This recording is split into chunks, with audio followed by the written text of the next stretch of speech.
Hey dudes, this is Betsy Baker, Linda from The Evil Dead, and you're listening to Tommy Throwback Kovac on Splat from the Past. We're gonna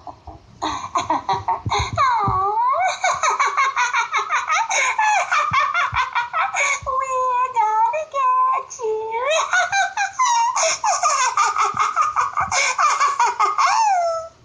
Hey dudes, welcome to Splat from the Past, the only 80s themed horror and sci-fi show where things could get totally radical. Now today, I will be welcoming my second guest from the 1985 cult classic Hard Rock Zombies, and I'm talking about the leader of the band himself, E.J. Curse.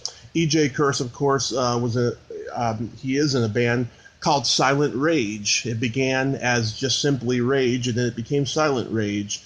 And Gene Simmons pretty much discovered them, signed them to a record deal in the late 80s, and somewhere along the way, he got cast in Hard Rock Zombies. And we're going to talk about all that stuff today, and I can't wait. It's going to be friggin' awesome. I love talking to musicians, and I haven't really had the chance to talk to heavy metal musicians much. It's very hard to get in touch with them because, as you know, I've talked to a lot of 60s and 70s and 80s musicians in the pop arena for the most part, but not heavy metal. It's going to be fucking awesome. So yeah, here is my interview with E.J. Curse.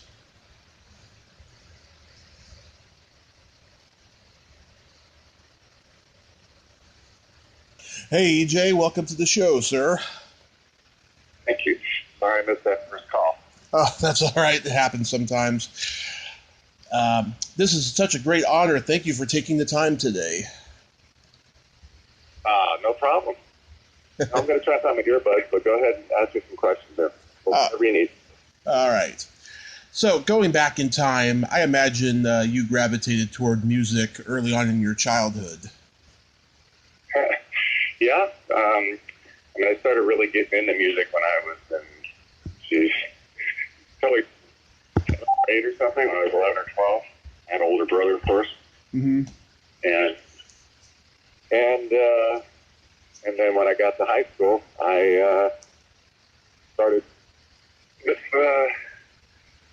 some guys came home and they had guitars and they said, we need a bass player. And that's how I started playing bass. And I won't even tell you how long ago that was. But when I was 15, I had my first band and never not been in a band. So there you go. Wow. So has it always been hard rock, or did you like other genres as well? Well, I like all kinds of rock, actually, but wasn't always hard rock, but that's probably what I lean towards. But my favorite music is music from the 70s, but it's bands like Kiss and Alice Cooper, AC/DC. Oh, yeah. The 70s... My favorite band. Yeah, the 70s was a great time for, like, the hard rock live albums, like Kiss Alive, Thin Lizzy, Live and Dangerous, UFO, Strangers in the Night. Oh, God, there were so many great ones. Oh, yeah, Cheap Trick, Live at Budokan. Yeah, it was a good era. Ted Nugent, Double Live Gonzo. Yeah. I will say I just like other kinds of, I like, as far as, we like stuff like Neil Diamond, Neil Young. Yeah. But, I've always leaned towards it. So the energy of hard rock is just, I don't think you can beat it. Yeah, Neil Young's a badass. What was your first instrument? Was it guitar? No, it was bass. Like I said, my two high school buddies bought guitars, and we were like, I go, I want to be in the band. Bass was. They knew a drummer, and that's when it was. I was playing in the band before I even really knew how to play, actually. Really? Yeah, they were teaching me as I went. So, but maybe it was the biggest mistake ever. My dad used to always say when he saw this friend of mine, he'd say, I should have broke that guitar over Mark's head when he brought it in the door. But I really can't imagine what else I would have done with my entire life here. Yeah. Did you feel out of place as you were making it up as you went along? The stakes were so low then, I didn't even think about it. I was just eager to learn, and I guess I had a little bit of natural instincts. So, I mean, everybody was kind of a beginner, but I was definitely the biggest beginner in the band. But, yeah, then of course, I learned how to play guitar. Actually, I played some keyboards. I went to college and majored in music, so I learned how to play piano and learned music theory and all these things. Learned how to read music, and but there's not a lot of use for that in rock and roll. But I mean, I think it did come into play where at least I knew why things or where things could go sometimes. When I tried something different when I was writing. So yeah. But yeah, I've learned how to play guitar so I could write songs better. It's easier to play on guitar or piano than writing a song on the bass. It doesn't have as much melody. Yeah. Do you remember the first album you ever bought? I certainly do. The first album I ever bought was, with my own money, was Black Sabbath Paranoid. Mm-hmm. Good one. And I wore the grooves out on that. And funny story is, it was the first record I ever bought. First concert I ever went to, my brother brought me to see Black Sabbath at the Hollywood Bowl. And the first major tour I ever went on, I was opening for Black Sabbath. Wow. So I have a little bit of connection with that. That's amazing. Wow. Yeah, my first concert was Alice Cooper up in San Francisco at the Warfield, and he was just fucking awesome. And this was on the Brutal Planet tour in 2000. Oh, you got a late start on Alice Cooper. Wow. A late start, but he was still good, and he had a great band. I mean, my dad saw him. My dad saw him in the early 70s, and he told me, "Oh, that was even way better." I mean, anything went in those shows. The theatrics. Well, I didn't get to see Alice with the original band. I saw him write his first solo record when he came out with "Welcome to My Nightmare." But of course, I followed him a lot before that. I was completely. I don't know why I just never had the opportunity. Maybe he didn't come to LA when I was, first getting into him or whatever. But yeah, I mean, I'm not saying it's just for me. It was like I saw him in '76, so I think maybe it was '75 even whenever he came out with "Welcome to My Nightmare." Yeah, 75. So how did? Go ahead. Go ahead. I was going to say his current band is. Yeah, I mean, I know. I met him. I could play in one of the bands with Ryan Roxy, who's in his current band, and then also Eric Dover, who's was in Alice's band for I think 12 years or something. Yeah. How did Silent Rage form? Well, the band from high school I was in, high school party band. We started being very popular on the party circuit. Backyard parties were very popular in those days, and then we started writing our own music in the early 80s, and we just changed. We were called Rage back then. We found out there was another band called Rage, like in Europe somewhere. So we changed the name to Silent Rage, and that's the same guys that started with in high school. What year was that? Did we change the name, or that you actually formed the band? 1975. Wow. And this was in L.A.? Yes. Hawthorne High is where we went to high school. It's in the South Bay. It's home of the Beach Boys, actually. Beach Boys went to that high school. Right. And I think we were the next band to ever get signed out of Hawthorne High. I'm sure there hasn't been any other band since. I don't think so. I haven't heard of them. Yeah. Did you guys play the clubs on the Sunset Strip like the Roxy and the Whiskey? Absolutely. For years, we started off as house band, one of the house bands at Gazzari. That rings a bell to you. That was one of these staples back in the early 80s, late 70s, early 80s. And we played, the Whiskey Go. I probably played there 60 times in my life. The Roxy, the Whiskey, what was the name? I can't remember that one. But yeah, Roxy, Whiskey, Gazzari, perpetually. Madam Wong's West, Madam Wong's East. And when you guys started, who were some of the other bands that were playing? Well, let's see. There was Hurricane. There was, when we started, I'm not really sure. I can't remember all those names, but I mean, we were also playing the Strip right around the same time. Where Motley Crue came through there, and Van Halen was playing the Strip when we started. We started actually. So yeah, and there was bands like drawing a blank. Legs Diamond. Legs Diamond was around. There was Sin. Jesus Christ. Quiet Riot. Quiet Riot, definitely. But there was like Rick Fox's Sin, so that's what Nikki Sixx came from, I believe. Or Mick Mars, one of those guys came from Sin, London. That's what I'm thinking of. One of the guys came from London, and London was playing around there a lot. We played with, every popular band, including bands like Poison, and unfortunately, I can't remember. There's some bands that are still around that we were playing with. I wish I could remember. But yeah, a lot. Yeah.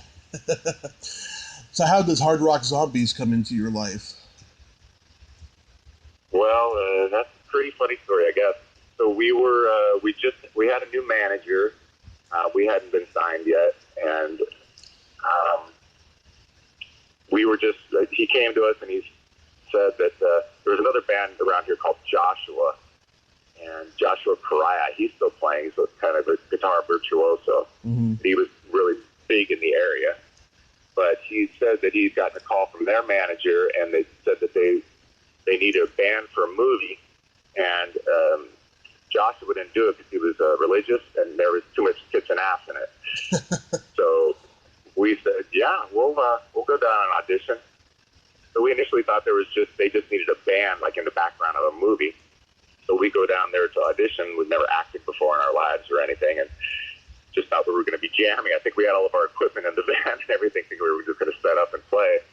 But they actually asked us to act, and they gave us some scenes, and it was pretty freaking hilarious trying to pull this stuff off. But somehow, initially they just wanted me, and they were like, oh, he's kind of like a Wayne Brady or whatever from the Brady Bunch when he did the thing where he kind of fit into the uniform. He was like, oh, that's what I think a rock star is. These guys are from India. Yeah. So, but I said, I didn't want to do it without the band. So, and it worked out to be I could put them in the movie if I wanted to. So, but they didn't. They wanted to hire a full band with actors, and they were actors and musicians. But and that's where I met Sam Mann, who ended up being still my friend to this day. He was the drummer in the movie. Mm-hmm. And so, anyways, that's how we ended up getting it somehow. And I was getting scripts and filming probably. They sent me to acting classes, which was kind of funny because let's see, and these acting classes were kind of low end. Like there was like porn actresses in there that were learning how to act. But being young as I was enjoying every single aspect of it. So that's how I got into Hard Rock Zombies. Wow. And did you feel at the time that it was a stepping stone into the big leagues for you? Honestly, I didn't. I thought it was fun, and I was going to live it to the fullest, but I definitely just wanted to play music. I didn't realize until probably was after we filmed the movie, but we started working with, take that back. During the movie, we were working with Paul Sabu, who ended up producing our first two records. And Sabu did the soundtrack for Hard Rock Zombies. And so we were actually, now that I remember, I was working with him because we had to learn his songs for the movie. And we being musicians, we never shot a video or anything even at this point. So lip syncing or anything, we didn't know anything about it. So we learned the songs as they were. We learned how to actually play the songs, and so if they should look pretty realistic for the most part, except for Sam Mann, who just would like kick over his drums and stuff. But so I started working with there, and that ended up. If you want me to carry on from that point, go ahead. I can, or go into the movie, whichever direction you want to go. Oh, you can continue on. Musically? Yeah, musically. Okay. yeah, if you want to go back to the filming, that's no problem. But musically, basically after that, I was still out of touch with Paul Sabu. We had some demo tapes. We gave them to him. He liked them and started working with us. And then the rest is history. He did a. Sorry, my dogs are chasing a squirrel. It's okay. But, so we started working with him. He produced a great demo for us, which ended up, some of the songs ended up on the Shattered Hearts record for Silent Rage. Mm. And we got with this 4-song demo, we got a big lawyer. He was actually Michael Jackson's lawyer involved because he liked music, and so he was shopping us around to record labels and so on. Nothing got bid on right away. I mean, we did get offered for record contracts from MCA, but it was a terrible deal, and we actually had to turn down our first record offer because our lawyer just said, you don't want to sign this contract, and they wouldn't negotiate. Yeah.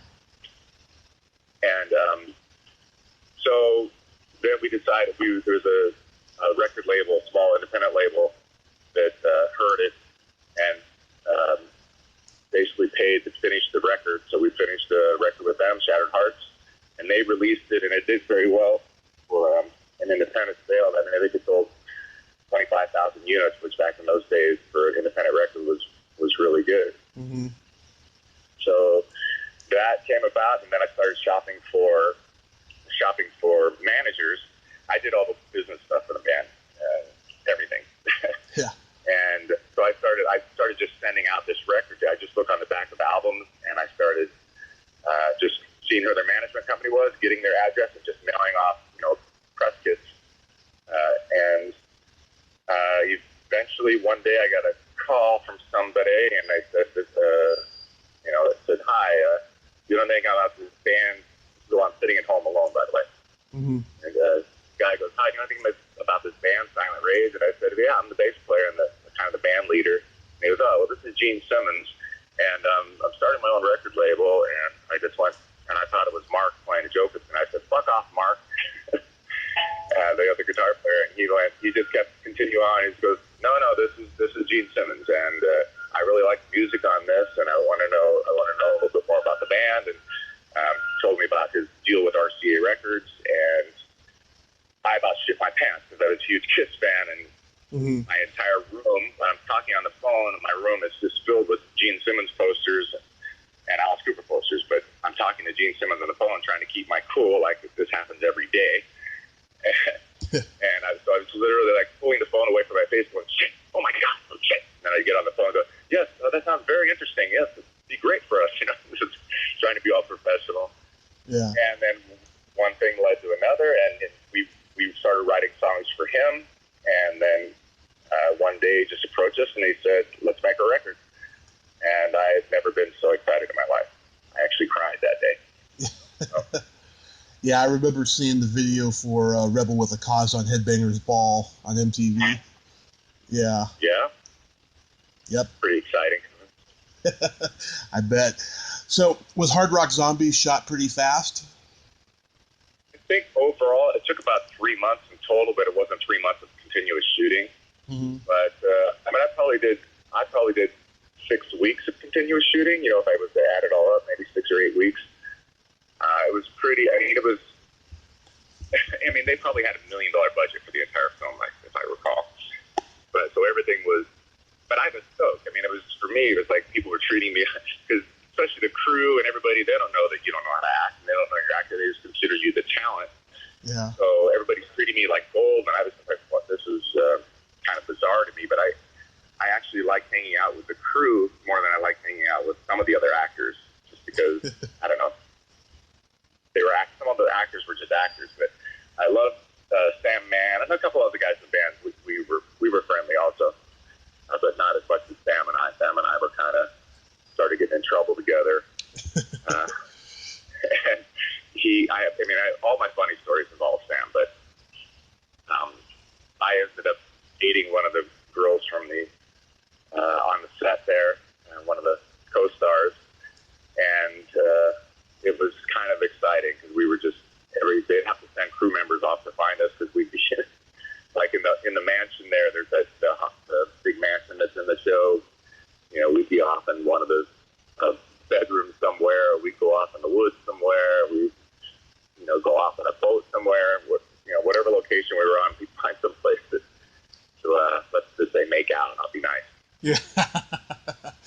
I interviewed Crystal Shaw, who played Mrs. Buff. Hey, played who? Mrs. Buff. Oh yeah, Crystal Shaw. So she was. Yeah, I know who you're talking about. Yeah, how was she to work with? Yeah, I didn't work that directly with her, and everybody was fine. I mean, we didn't have a lot of scenes directly together. Mm-hmm. Was she the one that ended up turning into like Hitler's wife? Yes. Or oh, okay. Yeah. So they were both pretty funny, and they were funny actors. Man, she had an interesting personality, if I recall. You got to figure that. Oh yeah. A few years. Yeah, 1983. So. Yeah, she's still. Really, I know I didn't have any bad experience with her or anybody else, really. Yeah, she's still pretty interesting, I tell you. She loves to talk. How about Phil Fondacaro, the little guy? Oh yeah, he was probably the biggest star on the set. So, he was the littlest guy and the biggest star. He was funny. He was a nice guy. We had a lot of this, like me and Sam and him kind of did, hung out together a little bit, played some practical jokes. I have some pretty cool pictures with him in them, off, side stage or whatever you want to call it, backstage. Mm-hmm. He was a nice guy, really nice. I met him at a convention last year. He is a nice guy. Did you already have that mustache, or did you grow it out for the role of Jesse? It's my biggest regret. No, it was mine. And like the manager that got us into this whole thing, he'd been telling me to shave the freaking mustache for and I didn't really like the manager, and I didn't think he really knew what he was talking about. I was like, just because he told me he wanted me to shave it, I was like, no, I'm not going to shave it. So I was kind of rebellious, and I think it was after I saw that movie, I was like, I'm going to shave that freaking mustache. So I soon thereafter shaved it, but no, I have to say that was all my doing. I wish I could blame it on somebody else. I mean, it looks pretty good for the character, I have to say. Okay, good. Yeah. Did they make kind you... of a high school mustache almost. Yeah. It wasn't very thick. Did they make you guys play at the rap party? No, we didn't. No. I mean, there was I don't recall if we even had a rap party. I think we had a small one, and then there was the premiere of the movie. Mm-hmm. Those were the only things. We didn't perform at either of those that I can recall. Do you remember what the reaction was when you went to a screening? Well, I mean, the first screening was with everybody, the cast and the crew and their friends and their family and stuff like that. So, I mean, everybody was, they're more enthusiastic. They're, they're more personalized with the movie. And so, it actually, I mean, it got a good response there. And also, but I was just some of the scenes were just highly, I guess that's embarrassing for me, I'll say. But, yeah, I took it with a grain of salt because I was young and dumb and just was like, well, whatever. I like me walking around in my underwear and then me kind of being like shy. I mean, I was shy, but I was not so much, with the girls that was coming out of my shell. But in that movie, I didn't want to be hanging around groupies. As you recall, kind of the plot of my character was like, I was a more serious musician, and I didn't want the groupies hanging around me. But then I fell in love with Cassie and the Virgin. Yeah. But it was kind of hard for me to do some of those things because I kind of liked groupies at the time. But so I mean, back to me with my underwear on, and then me saying, "Oh, the director." This the biggest fight I got in with the director was that there's this scene where I can't even say it now, where I have to go, "You're neat." Yeah. That probably got the biggest laugh in the movie, and I don't think it was supposed to be funny. But, oh my freaking goodness! Yeah, and everybody that did see it, or everybody who eventually saw it, was always like, "Hey, you're neat." It was the running joke for a long freaking time. Oh boy. Yeah, I discovered the movie on VHS in the 90s, and I thought I was the only one who liked it until I started going to conventions, and then I found out I was wrong. I've been shocked for a long time because I end up doing a couple of these interviews every year, every year since then. So it's, yeah, I mean, it's cool because I don't think, I mean, the movie, if anybody enjoys it, that's great. I mean, I've gotten fan letters that have just, I mean, I'm shocked by them in the sense, but I want to be warm to people that, like, I mean, they've said that, you know, people have said that I was sick, and this movie got me through my sickness. I watched it a million times, and, you know, things like, it's just like, whatever floats your boat. For me, I mean, it's slightly embarrassing, but it's not anything I would shy away from because it was a fun part of my life, and it's actually what started my music career, you know, as far as just being on the professional level. So I'm not going to be complaining about that. Yeah, I mean, it's a gift that keeps on giving, you know. I mean, even if it's not financial, it's, you know, at least on a spiritual level. Yeah. You know, and I have memorabilia. I mean, I've got, you know, one of the posters hanging up, and I call it my Hall of Shame. So I've got posters, and I've got a couple of the, they have like leaflets or whatever, promo leaflets, you know, from the thing, and I, you know, got them hanging up in frames. I have fond memories. I mean, from Lisa Toothman, who was I shouldn't mention her name, but just the Elsa in the movie. She was just she was a sweet person. We still are occasionally in contact. Mm-hmm. You know, she's reached out to me on an email just here or there, just like checking in on each other. She lives on the East Coast, and she's got a great life. She became I think she's a psychiatrist or a psychotherapist. One of the two. I think she's a psychiatrist, though. And that's kind of funny considering she was in the psycho scene of the movie.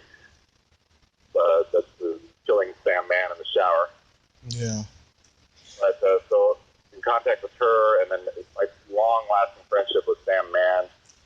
Sam Mann is, you know, he comes in and out of my life, but we're always there for each other. We still run into each other in Hollywood. We check in with each other. He's lived a happy life. He actually was my minister when I got married. We had a very odd ceremony, and he dressed up as Santa Claus, even though he was Jewish. It was their Christmas time. He dressed up as Santa Claus, and we hired little people as our ushers, dressed as elves. And it was very non-traditional. It was the Hollywood House of Blues. We had an all-star band playing, you know, heavy, you know, hard rock, and we had the whole entire top floor of the House of Blues foundations room and everything. And it was one of the best days of my life. Now that's over though. But he was my minister, and we hung out a lot soon after the film for probably about 10 years or 15 years probably. We just kind of lost track. I moved, and you know, he was involved. He got married at one point, but we always stayed in contact with each other, and I would hang out with him in an instant anytime he was close by. Did you stay in contact with the director before he died? No, not at all. Not for any reason, but you know, he's just not he's just in a different, you know, different business, different scene. I don't know how many other movies he went on to direct, but and I'm sure I remember him passing away, but probably someone did tell me about it. Mm-hmm. But you know, he was a very nice guy. He didn't really understand American culture, mm-hmm. which is why the movie's probably so funny in a way, because everything from the "you're neat" line to all of a sudden, and like the whole Hitler thing, that wasn't even in the original script. We get green sheets, you know, when we go on set, green sheets are new. Yeah. Just basically new dialogue and new scenes, and all of a sudden there's this whole thing in there about Hitler. I'm like, okay. I was in no position to question anything. I was just, you know, going with the flow. But yeah, it's just his take on, you know, what he thinks music was and all that kind of stuff. You know, he had help, fortunately, from other people, but it just made for an interesting dynamic. And him and the producer, I can't remember his name, but they were both Indian, mm-hmm. and so they were pretty straight laced. I don't think they drank or anything, and Sam was part of our fun. I mean, we'd always just I have a picture of that. I caught one on film of, you know, we just be sitting around eating, and we were on location where at the I just go, Sam, go do something funny. So he walked over, and the producer and director were sitting right next to each other, and he just walked in front of him and just pulled down his pants, put his hat in it. Never a dull moment. Yeah, there was definitely never a dull moment with Sam. Sam never stuck to the script. It was freaking hilarious. He would do things like, I don't know if you know what continuity is in a movie, but of course, you're supposed to wear the same outfit when you're just supposed to do the same scene or the same day or the same outfit, but sometimes it'd be weeks apart or days apart.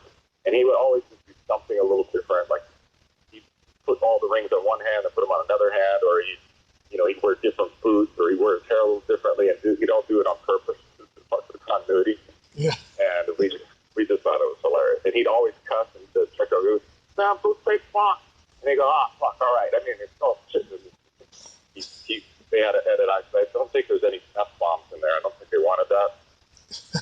But he definitely said the F-bomb almost on every scene at one point or another. I can't imagine it not having an F-bomb. It's a horror movie. Yeah, I mean, well, like I said, the director was kind of straight-laced, and whatever his reasons were. I mean, they cut out a lot of the gore too in the final version. Mm-hmm. I actually have I have a version of all the cuts actually, something like a 3/4 inch or something like that. I don't know, but where they probably have a lot more of the gore scenes. But the movie was already way too long. Mm-hmm. But they were afraid to have too much gore in there because they were trying to keep it PG-13 or whatever it was. Mm-hmm. But hey, like I said, it's out of my hands. Oh, that's cool. You got all those versions, though. You mentioned before about touring with Black Sabbath. You got any great stories about that? Well, I mean, it was our first major tour, our first real tour, and I mean, really, it was just, it was more like the adolescent hijinks that we would do because we were the opening act, and we had 30 minutes to do our thing. We never got sound checks. So the great part about it is we had no responsibility. All we had to do is show up and rock the house for 30 minutes, and the rest of it was just party time. But at that time, Cozy Powell was playing drums, Mm-hmm. and Tony Iommi was a god, so I got to meet him.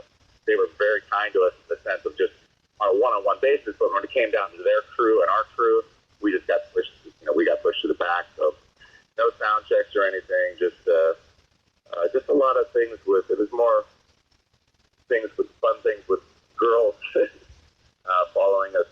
They literally there was a pack of girls that would follow us all up and down the East Coast. And then we found out at a later date that some of them were only 15.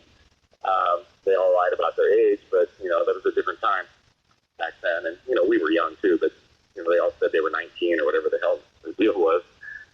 But they were a lot of fun, and it was nice to have, the first time we had bands in Los Angeles and, forever, but to have, that kind of scene going on and people sending us fan letters and stuff like that, but nothing crazy that I can recall with the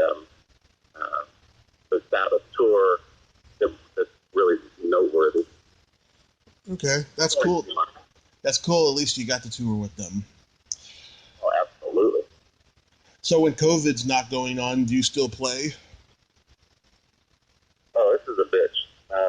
The whole COVID thing, basically musicians that perform live are basically at the bottom of the totem pole of being able to get back out and work because, with all venues, indoor venues not happening. And, Yeah. So it's been rough. Since March, I've been able to do, I think, only 2 actual live shows. I've sat in with a couple bands outdoors, but 2 actual live shows, and we've done a number of streaming things. Gilby Clark has done a couple streaming things. I'm in a band called No Dub that did a streaming thing. I think they were both in May, the end of May. And they both came out really cool. I mean, they were just live performances. They aired live and they showed live for the Monsters of Rock cruise. We could sing out here for rock bands that they normally do every year, but since the thing was canceled, they rented a studio, fortunately right here in Burbank, which is only 5 miles from me. Mm-hmm. And they started doing these live streams with all the bands that just rock bands, and so it was cool. It aired live and it streamed live, and we played live, like 60 minutes. So that was fun, but no audience. It was kind of weird. Yeah. And this was actually going to be probably one of my biggest years as a musician, if you can believe it, because I actually, last year a couple other bands hired me, and they were relatively successful with it, and so I was basically going to be playing. I was supposed to go on tour with four different bands, 5 different tours with 4 different bands this year between March and October, and every single one of them got canceled. So it kind of sucked. I mean, I was really going to, not only, financially it was going to be great, but just as I was just shocked, at my age, people were still hiring me, and, we were getting good responses, and it was actually had some, thanks to go on the road again a lot. Yeah. We did Europe last October with Los Angeles, and we did Mexico with the other version of Los Angeles. And Gilby Clark had a number of tours lined up, Mexico, and I think a small European thing. And White Line wasn't going out. Silent Rage was going to do probably just a couple of days. We were going to release something, and that got thrown off. And a band called Cheap Thrill, which we were just doing stuff in the States, which has Joel Coach from Collective Soul in it, and this guy named Brandon Gibbs and Troy Patrick Farrell, who's in 4 of the bands with me, actually. Troy Patrick Farrell I played with him in White Lion. I did White Lion in 2008, 2009. I toured with them. That was probably one of the most expensive tours I've done in a long time. I think we were out for 6 months, on and off. If you know who White Lion is. Oh, yeah. When the Children Cry, they did a cover of Radar Love. Yeah. Wait. Oh, yeah. Yeah, so that was fun. That was a worldwide tour. Matter of fact, I played to the biggest audience I'd ever played to with White Lion. I think it was the second to last show. We played to over 42,000 in India. And then the next time we played to 26,000 in another city. So it was a great experience. That's awesome. Yeah, I worry about the future of all, rock venues and conventions and all the stuff, it's going to be pretty interesting in the next year or two, I think. Yeah, I should have learned I never figured out what I was going to do when I grow up. I don't know what I'm going to do now, because all I do is basically play music, and I play live. I'm still involved in acting a little bit, but I kind of, for the last about 5 years, I've been, so active in my music career that I really put that in the back burner. I go on an audition here or there, so I haven't really been following up on it much, but one of my agents has been throwing me, just a lot of auditions for commercials and bit parts and stuff like that, but I'm definitely out of practice, and I didn't keep all my reels up and stuff like that, but that's something it's fun, and you can make some good money on it, but I really, playing live is really my ideal. Yeah. Yeah, it's crazy. I don't know what's going to happen. And because the United States screwed it up so badly at the beginning, it's just messing us up for anything potential. Because we were still thinking we could tour in the fall, stuff like that. But now we're banned from most places in the world, anybody from the States, or you have to do a 14-day quarantine, which you can't put in a budget somewhere, staying somewhere for 14 days on the road.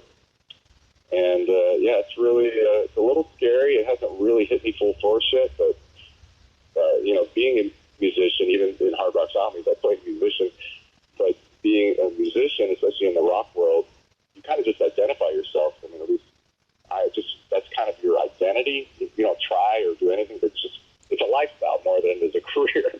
Oh, yeah. And just to be, not to have any of that is kind of weird. And just not having that adrenaline rush of playing on stage. And even acting is an adrenaline rush for a minute. When you're on camera and you have to do it or something like that, but nothing like playing live and getting interaction from the audience and those kinds of things. It's pretty scary times. This freaking thing, and I'll just say, our administration's handling of it at the beginning really put the United States in a bad place, and it's not looking any better for right now, at least not. Probably till, if we're lucky, next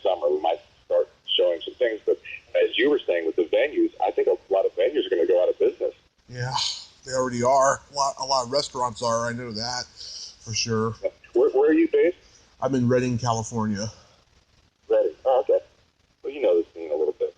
Yeah, I mean, I go out to LA frequently, and I heard it's just insane there right now. Yeah, I mean, we played, one of my bands plays out, that whole area, Corona, Redlands, Highland, Riverside, what's that other place called?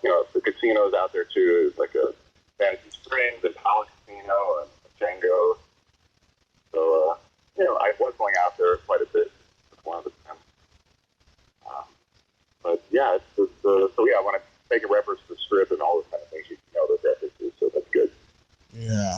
Or, I wasn't sure if you were on like the East Coast or something. No. I'm West Coast, born and raised.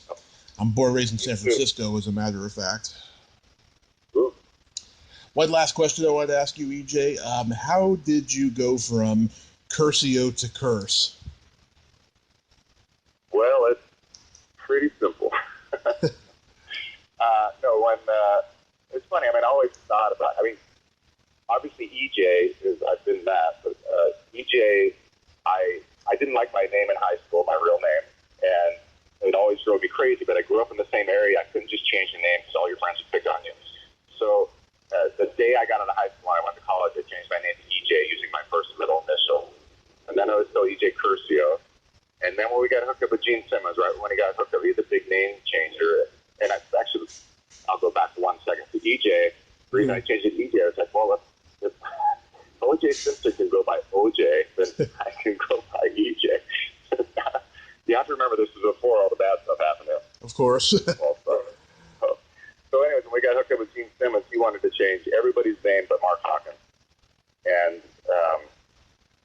And with like Brian James, as he is on the first record, or the second record, his name was Brian Fox. That's his real name. And Gene said, that sounds made up. So he made him use a different name from his real name because his made-up name his real name sounded fake. And he didn't like our singer's name either. Tim Riley changed to Jesse Damon. Well, actually, I think Jesse might have came up with it. And I just came up with, I was like, well, because he said Curcio was too ethnic. And I was just like, and I kind of sat with it for a bit, and I just came back and I go, what if we just go Curse instead of Curcio? And he goes, that works for me. And I was like, okay, Curse it is. I mean, I actually asked my parents if it was okay, and they were just like, yeah, whatever. Because my dad's old school Italian, but he's like, you do whatever you want with your rock and roll shit.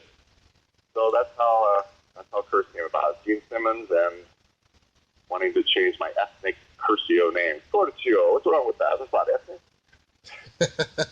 Well, it sounds good. And EJ, I hope, after all this is over, you can get back to playing live and doing your acting and what have you. And I thank you so much for coming on today. You're welcome. You know what? And I kind of got lost and just thinking I'm talking on the phone, so I'm sorry I kind of went off in a little tangent and acted like I'm just talking on the phone. But thank you for being interested, and thank any of your fans that are listening. And if they want to reach out to me, it's on Facebook and Instagram. It's EJ Curse. It should be easy to find. Absolutely. You have yourself a great day, sir. Thank you. Thanks a lot. You too. Bye. Bye-bye. Well, there you have it. EJ Curse. Ain't he a cool dude? Nice guy. Rock musician. It is a lifestyle. It's not just a career. It is a lifestyle. You gotta be self-disciplined to be a rock star.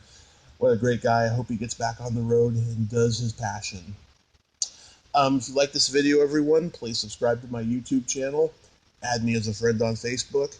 Join my Tommy Kovac comedian page on Facebook. Follow me on Twitter and Instagram and all that fun stuff.